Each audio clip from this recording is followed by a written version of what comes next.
are now listening to the War Report Podcast Network. Kip Lewis is named the SEC Defensive Player of the Week, and Payton Thorne says that he would make that pick six throw 10 times out of 10. Let's put it into context. Let's talk about what he's actually saying and get to much more here on the Sooner Spotlight.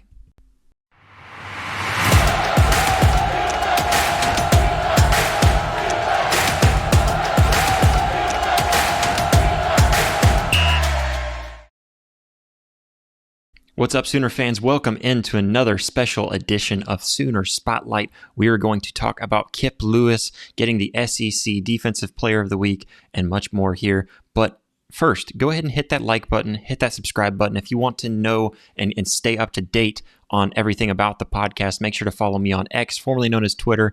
That's at @RealJoshMahler. Go check me out on there. I'm keeping you guys up to date on all things Oklahoma Sooners and a little bit more because it's my personal account right now. So why not? Just go give me a follow. Keep yourself up to date. And like I said, hit that like button, hit that subscribe button if you haven't already.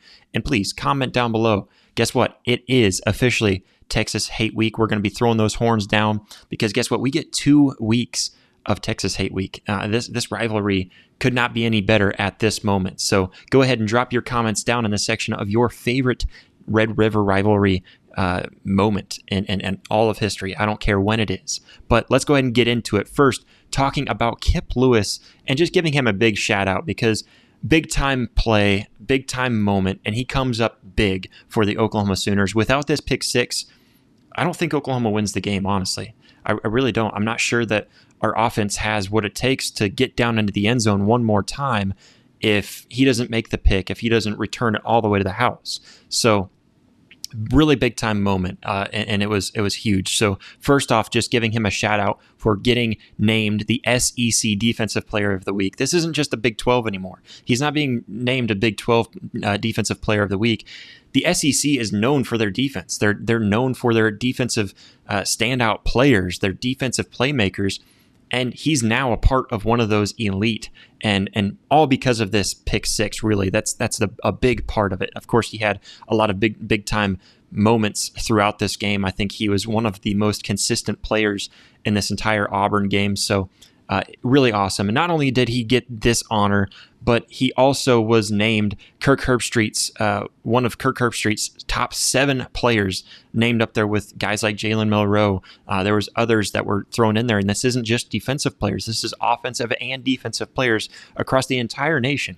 So top 7 players that Kirk Herbstreit looked at and said, these are players that I saw as being some of the best players from week 5. So again, not an award or anything like that, but still being mentioned from guys like Kirk Herbstreit, who recognize him as one of the best players in all of college football in week 5. It's really awesome to have players like this that are stepping up in big time moments, making the big time plays and doing what they need to do. And we're going to dive into that clip of him making the pick six here in just a moment. But first, just want to give him a huge shout out. And many Auburn fans really upset with Hugh Freeze deciding to throw the ball in this situation. If you remember correctly, it was 2nd and 2 from the OU 41-yard line, and Damari Alston was swallowed up in the backfield for a 2-yard loss, makes it 3rd and 4. There was around 4.5 minutes left on the clock, and Hugh Freeze calls in 5 wide set, and it's a pass play.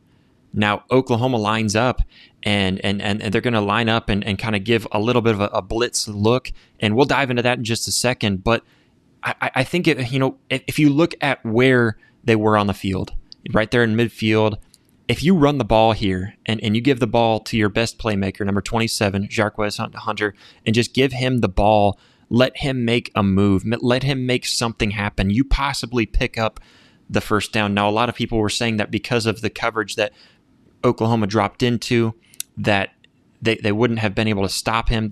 I don't think that's true, and we'll get to that also in here in just a second. But then, of course, if you have to punt it away, let's say you do run the ball and people are ticked off that you didn't get the first down, you punt the ball to an Oklahoma offense who hasn't really been able to drive the field and get down into the end zone much at all that entire game. So you're putting yourself in a much better situation. You're trusting your defense that's been playing very well. Now, I want to, before getting into the clip of Kip Lewis and the Kip Six, as we're going to call it, I want to talk about Auburn quarterback Payton Thorne and what he said over on the Next Round podcast. Now, this is I believe, more SEC centered podcast, sports podcast. I haven't watched too much of it, but I do know a little bit about them and what they talk about. And they talked to Payton Thorne, and he said, quote, "I talked to people close to me and our coaches and some of our teammates too. Quite honestly, if I had that play over 10 times, I probably would have done the same thing 10 times out of 10. It is frustrating for me.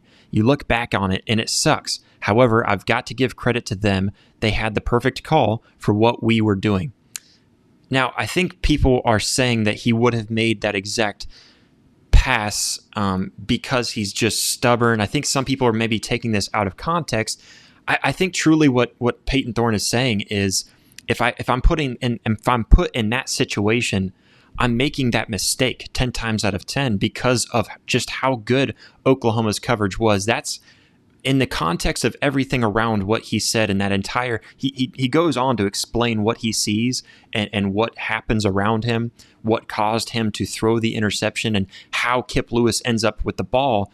And I think what he's saying, and take it for what it's worth, maybe this is just as bad, but he's just saying Oklahoma's defense was disguised so well, I probably would have made that same mistake 10 times out of 10 because their defense was just disguised so well. So, ultimately, I think that's what Payton's saying. Now, I don't know if that's any better than what some people are taking this out of context and believing him to say, but let's take a look at what he's talking about here. Look here, you've got 1, 2, 3, 4, 5 defenders, 1, 2, 3, 4, 5 wide receivers, DBs. So you've got 5 guys in coverage, 5 wide receivers. That means you're bringing 6, right? And this is what he's looking at.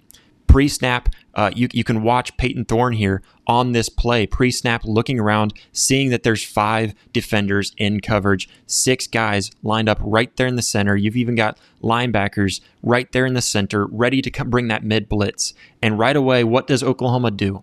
They show that blitz. They come up, they even make contact, and Payton Thorne says this. He saw contact with his offensive line, and look at him. He should have already released this. So I would say right here, he should have already had that ball out of his hand, and it's an anticipatory throw. You've got to have that right there, and your wide receiver. So maybe he's saying that I would have made that read, but maybe he's also saying I feel like I should have made it quicker. He didn't say that, so maybe I'm putting words into Payton Thorne's mouth. But if he's going to make that read, it needs to have already been out, because look at where everybody in the middle is at. Now, R. Mason Thomas, huge pressure causes him to maybe panic a little bit. Wide receiver's head would not have been around, and turned around and ready to make that catch, but that's just the chemistry that you've got to have with your wide receivers. So ball should have already been out over to his receiver right now, right when he makes this cut on this slant play. Instead, what Payton Thorne sees is the defensive front all come in, make contact. Looks like a 100% blitz play. And now you see 1, 2, 3, 4 of those guys and drop back into coverage, and only 2 of them actually are blitzing. So he probably would have been sacked because R. Mason Thomas comes off the edge so fast and around the outside. That's got to be picked up there on the outside. But now, you look at what he's got. He throws the ball, doesn't see the linebackers drop into coverage, and Kip Lewis, keeping his eyes on the quarterback, sees the ball coming, gets the ball, brings it in, and then, of course, as we know, the rest is history, bringing it all the way to the house. Love Danny Stutzman's hustle, even though he didn't really end up doing anything, making any blocks. And then you've just got Kip Lewis being able to just make the play and be determined to get into the end zone. So, is Payton Thorne wrong? I mean, I don't like what he's saying either. I do, from what my perspective is, him saying that I probably make that mistake. You don't like to hear that, but I do think that it's a little different than what some people are taking it out of context to be, as if I don't care, I'm just stubborn and I would have made that throw every time. I think what he's saying is this coverage was really good. Now, to go over to the aspect, the perspective that Oklahoma with their defense and what they called, as if their defensive play was just drop back into coverage only. A lot of people are saying that if they would have ran Jarquez Hunter against that defensive setup, against that play, that Jarquez Hunter would have been able to run because they dropped back into coverage. I believe, now this is total speculation based on what I see in that play, I'm breaking it down, that Oklahoma would have kind of been in that situation of, if it's a run play, you commit to the run. If it's a pass play, you drop back into coverage. And that's really all instinct. You've got to know. And of course, you're going to rely on the sideline to try to help you out, yell, run or pass. Now, that's just total speculation. That's not anything that I heard from any coaches. I'd love to hear the perspective of Zach Alley and exactly what that play call was, and what was going on during that play. But right now, it's all speculation. Ultimately, yeah, if Payton Thorne doesn't recognize that it's a fake blitz, which was actually very good by the Oklahoma defensive front to fake that blitz so far as to come and make contact. Payton Thorne even mentions that contact is what made him believe that it was 100% 6 men coming back there for him. And he tries to throw the ball. I think he didn't throw it fast enough. He needs to anticipate his receiver's route, and his receiver should have that chemistry with him. Now, of course, he's probably unsure and not feeling like he can trust his wide receiver, because you saw that throughout the game. Ultimately, what it comes down to is it was Kip Six and it was Kip Lewis, and that pick six was all because of Sooner magic, and you really can't put it on anything else. Ultimately, Oklahoma with the perfect defensive play call, recognizing that they've got 5 wide. Let's fake this blitz, get the quarterback thinking that he can get the ball out fast, but instead he doesn't see that second layer, drop back, pick it off, return it for 6, and that truly is why Oklahoma ended up winning this game. Hey Sooner fans, did you enjoy this video? Well, go ahead and hit that like button and go ahead and hit that subscribe button. What are you doing if you've made it this far and haven't already? You should be able to find that subscribe button over here. And then if you want to see full episodes, we've got those up here and clips right down here. So go check that out. But we thank you all so much for all the love, all the support. We'll catch you next time. Boomer.